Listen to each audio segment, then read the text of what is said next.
করতে হবে। Steering wheel এটা সবাই মন দিয়ে দেখো, এটা তোমাদের জন্য খুবই গুরুত্বপূর্ণ।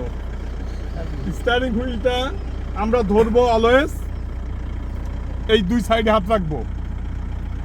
এখানে একটা মনোগ্রাম আছে, এটা খেয়াল করো।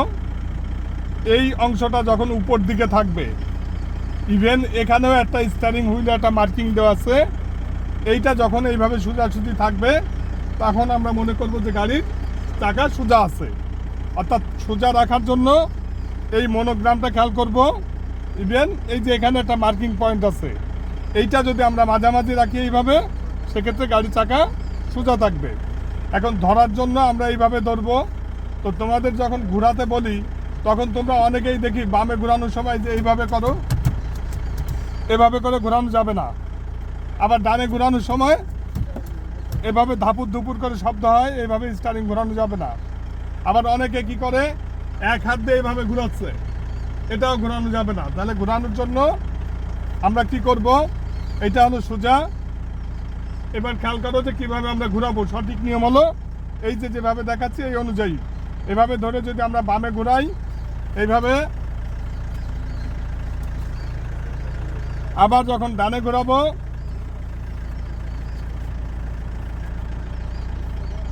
কি বোঝা গেছে?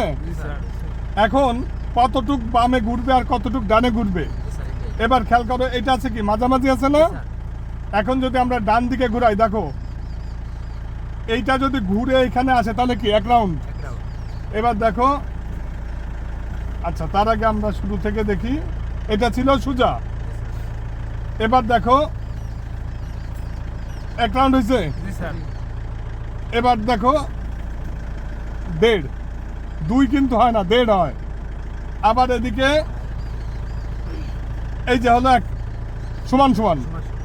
আবার দেখো বামের দিকে এটা হলো এক, এরপরে আসছে হাফ, অর্থাৎ দেড় বামে দেড় ডানে দেড়। আবার দেখো এই যে হলো স্টিয়ারিং সোজা। তাহলে আমরা স্টিয়ারিং ঘোরানোর সময় এইভাবে কেউ ঘোরাবো না, অলওয়েজ এইভাবে ধরবো। এভাবে ধরে এই যে